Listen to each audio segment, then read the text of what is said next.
Chris says, I recently had WordPress take down one of my syndication channels without warning. Not exactly sure why. Maybe because some of the content was being syndicated with short codes that did not translate well to the WordPress site, or maybe it was posting too often.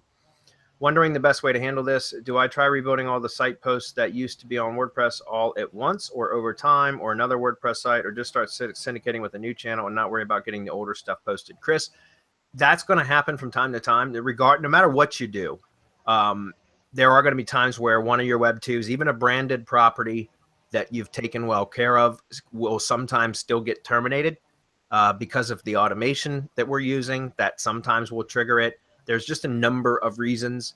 It's rare. We go to great lengths through how we set up these accounts to prevent them from that happening, but it does happen from time to time, and there's nothing any of us can do about it, right? Except try to prevent it, right?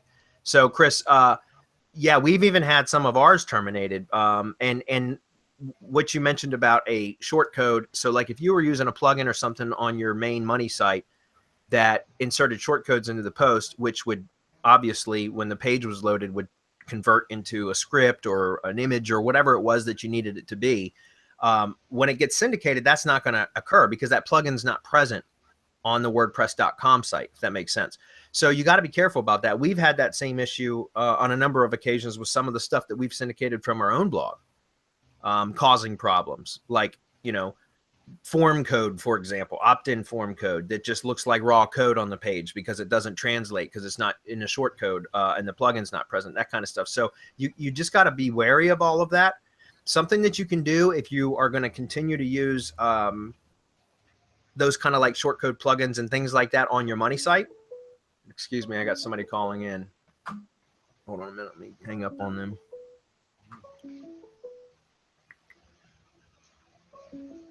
Sorry, guys. Give me a second. It's my Google Voice number. It's a spam call, I'm sure. Okay, so if you're going to continue to use those kind of, it's still ringing. I'm going to have to let it just ring out.